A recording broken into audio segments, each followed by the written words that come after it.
good morning, good evening, good afternoon, everyone. It's V, the Guerrilla Economist, coming to you live with my main man, CJ, and we're here with the man of the hour who needs no introduction whatsoever. It is Harley Schlanger, and you can find him over at LaRouchePack.com as well as theschillerinstitute.org. Harley is a sane voice of reason. He is the Jiminy Cricket that brings clarity into the geostrategic mess. And with that being said, Harley, how are you, sir? I'm doing pretty well, V. How are you? I'm hanging in there, man. I'm hanging in there. It's another beautiful Friday. Weather's actually decent here in New York. Don't know how it is in Germany over there with you, but I can't complain, Harley. I can't complain. Well, we've had a very nice fall at the end of the summer, so Oh, it's good, been a little chilly, but beautiful days. Everything's fine. fantastic. Harley, where do you want to begin? The noose is starting to close, my friend. It is. You cannot help but look at the things that are popping off, that are bubbling up to the surface. Everything from Hunter Biden and Bursama Holdings, links to human trafficking, Barr launching the investigation against the Clinton campaign. There is the exposure, the FBI document leaks, the text messages that have leaked. All of a sudden, it seems that we are heading for a red October. Blood in the water, Harley. What say you? I'm afraid if it doesn't happen soon, it's going to be too late. I agree. And Absolutely. this is something that we've seen looming. This should have happened in June or July. Yeah. The that maybe there's some additional documents that have turned up. Maybe a couple people decided to talk to Durham, but most of the story has been written long before, and it continues to be written. Look, just to what it was. 2 days ago, the New York Times had a story saying that the CIA now has moderate confidence in an analysis that Putin is trying to turn the election over to Trump. So, they're Moderate. still doing the same thing. This is Trump's intelligence community is accusing the president of being the beneficiary of Putin's meddling. Yeah. Now, this should not have happened. The Russiagate story has been exposed thoroughly, including the lie about Russian hacking, the lie about meddling, the lie about Trump collusion, the setup that was done by Peter Strzok and by McCabe and these guys, the lies they told. It's all out there.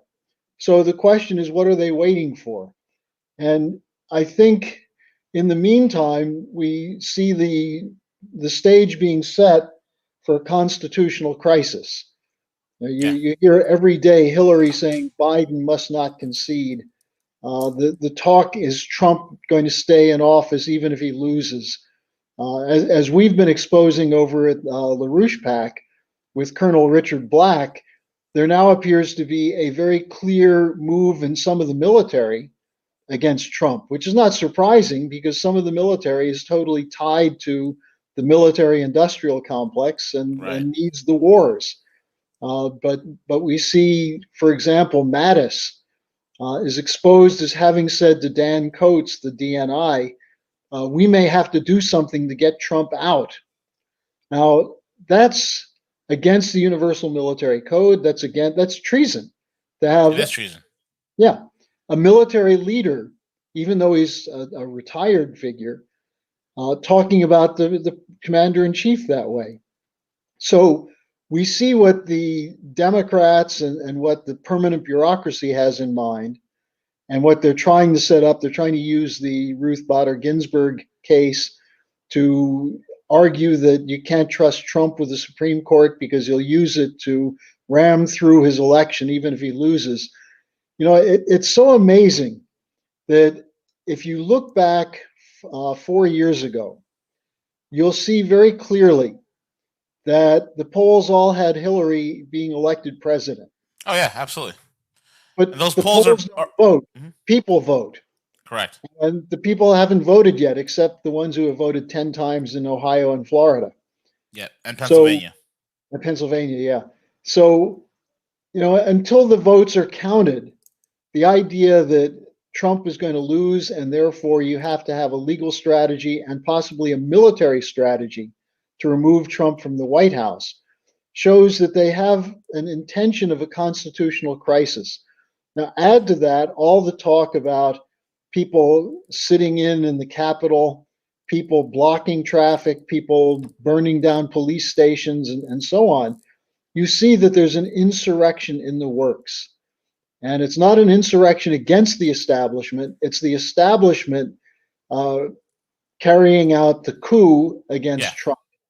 So we've got to call it out. And I've just written a whole new series of articles with the highlighting the work of Colonel Black, who used to be the head of the civil law division or criminal law division of the Pentagon.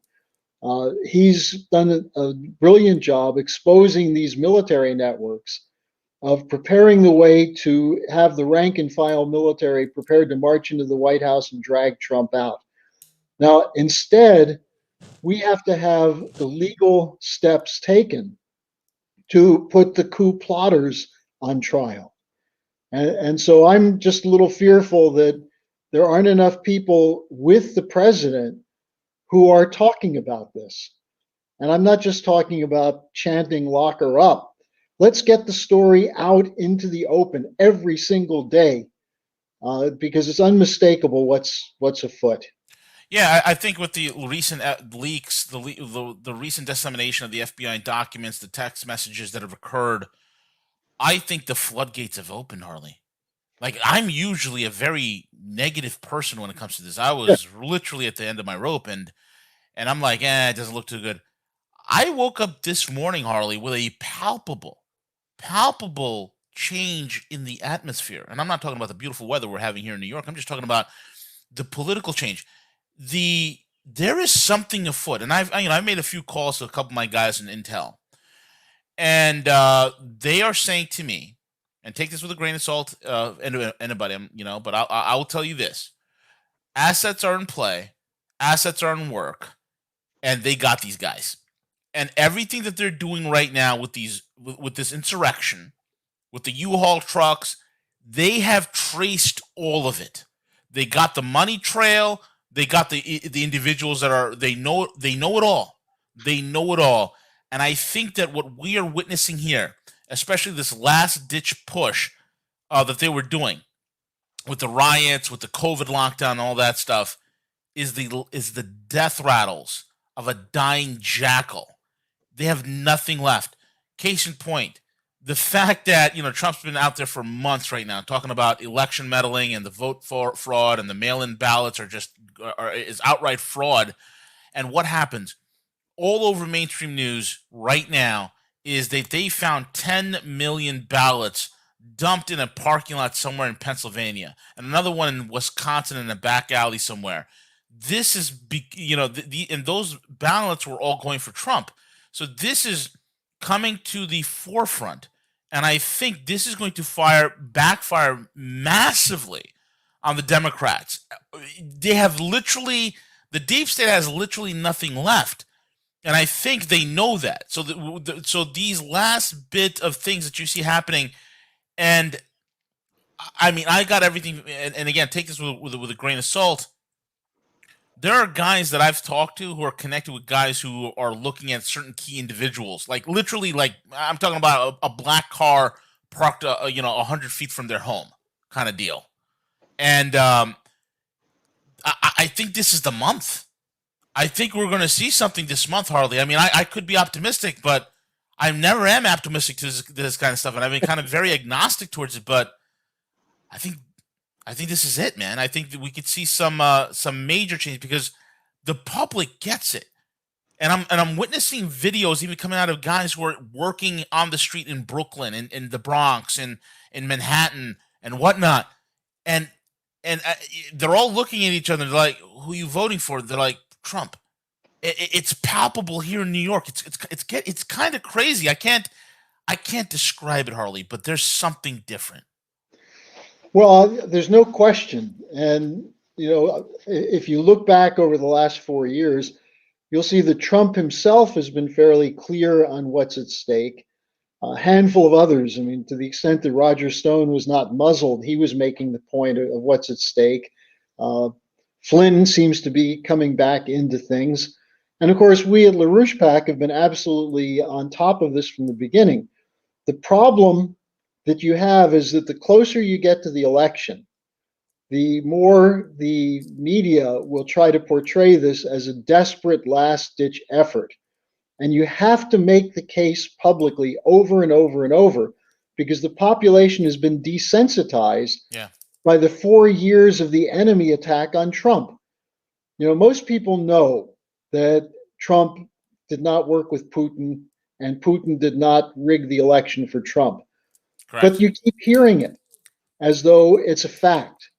Yeah. And what this does is it dulls the sensibilities. People start thinking, well, I know it's crap, but everyone else is hearing that it's true. And how do you talk to them? And I talk to a lot of pro-Trump people, not necessarily Republicans, but people who supported him during this period of the coup. And they're saying that the people who are strong for Trump are going to do everything they can to get him reelected. People who like what he said, who think he's been a victim of an injustice, but are not really on top of things, don't have the motivation yet. Now, of course, on the Democratic side, there's hardly any motivation for Biden except people who really hate Donald Trump. And that's maybe half the Democratic Party. But there are many, many Democrats who are still, they'll say they're going to vote for Biden, but they're still undecided whether they're going to vote.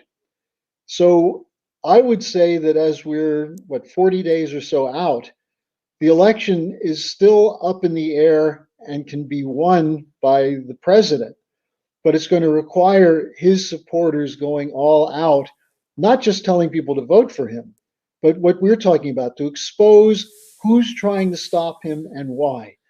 This operation against him is run by people who support the world order that was associated with the Bush family, the Clintons, and Obama. This world order that they're promoting is a supranational order. It's a banker's dictatorship. It's a green Yep. anti-growth policy. And if it succeeds, will destroy the United States. So that's what's at stake. It's not just that people are lying about Trump and Trump's doing an okay job. It's that the people opposing him are carrying out a coup as though the United States were Belarus or Syria. And I think that's what people have to internalize. You only defeat a coup when you're out in the streets, when you're out in large numbers and fighting for the truth. So, if Durham and Barr come out with the real story in the next couple of weeks, we've got to make sure it gets out there as widely as possible. And the intention behind the coup is made clear to people. Yeah. Yep.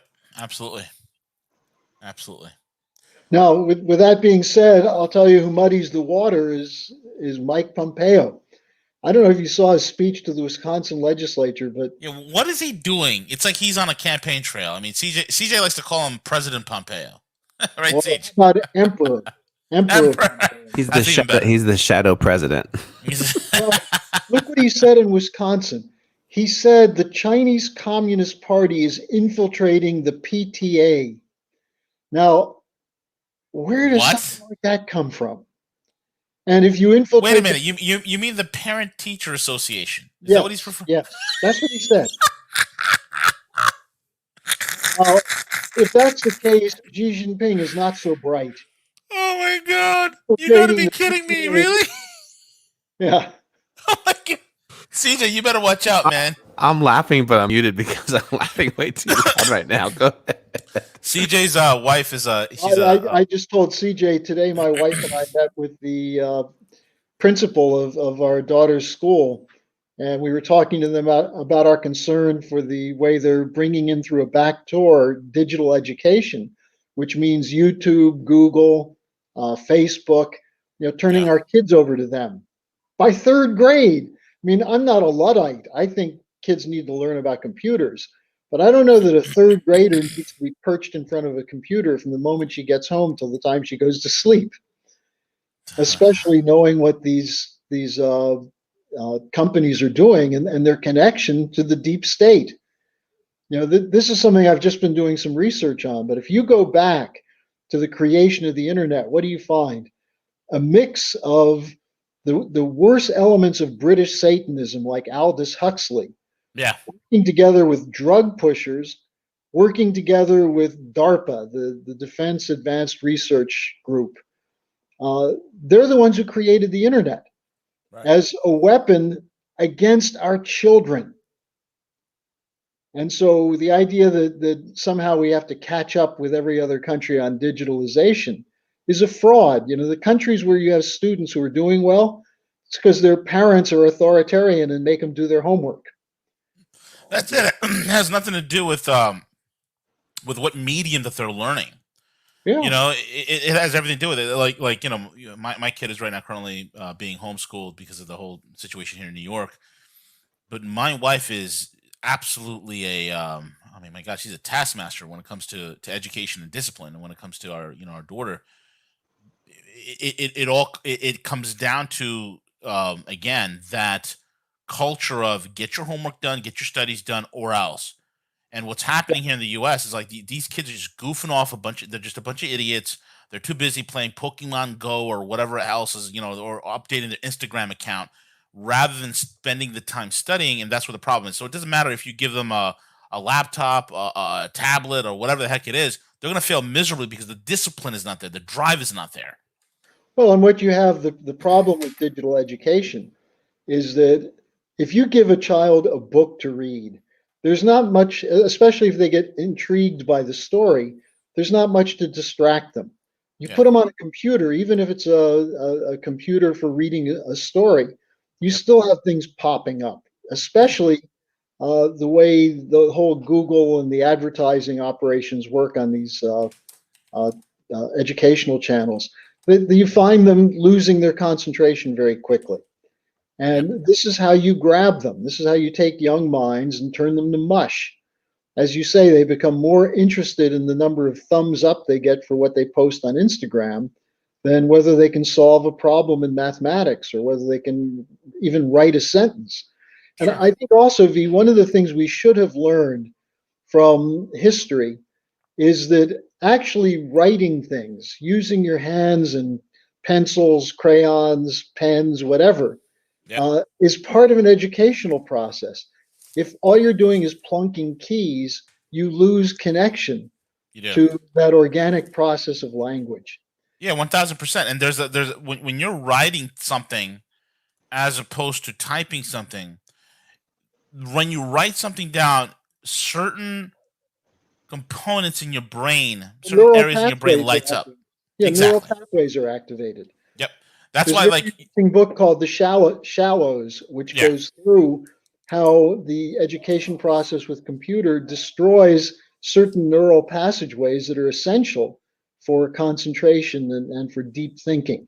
yeah, So you look and then you see things like Jeff Bezos' role from Amazon with the deep state and the Washington Post. You look at Laurene Powell Jobs, the widow of Steve Jobs, who took over a big chunk of Apple computer shares, is now running Atlantic Magazine and Defense One, which sure. are two of the publications that are printing stories about how the military is turning against Trump. Yep. So you see how there's a connection between artificial intelligence, the internet, and the coup that's underway. Now, Yeah. what's the connection? This is what the new military industrial complex is. It's not just defense contractors. That's a part of it, but it's the whole consultant beltway think tank operation that gets brought in as part of the privatized side of intelligence and military. Think of the stories of the pallets of money in Iraq that disappeared. Where did they go? In Afghanistan, where did they go? So now Yeah. we have a president who says we're going to end these wars. We're going to shut this down. We're not going to continue in with what he called the stupidity of the last presidents.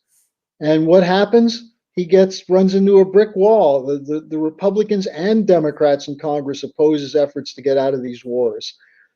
They're opposing him on the trade front.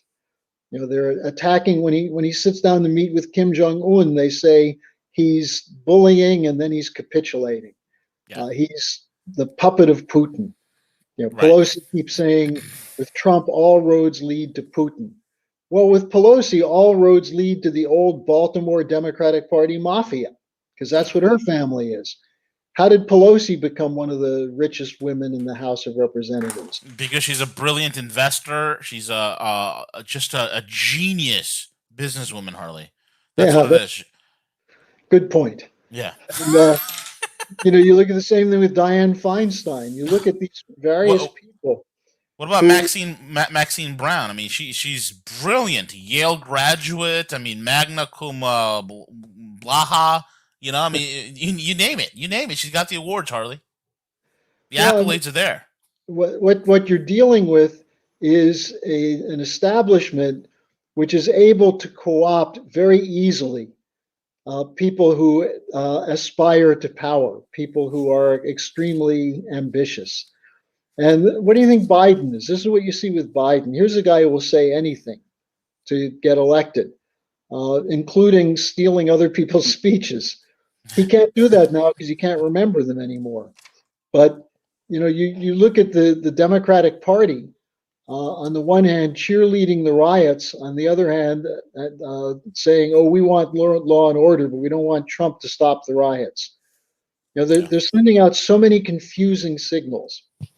And so that's why I say, if what you're saying is true, and we're about to see a real expose and a crackdown from the top of the corruption that's been running rampant the last 4 years, we have to make sure that those of us who understand it are out front and explaining it and giving people the context so that we can make sure that it's not just an anti movement, but there's a positive direction to it.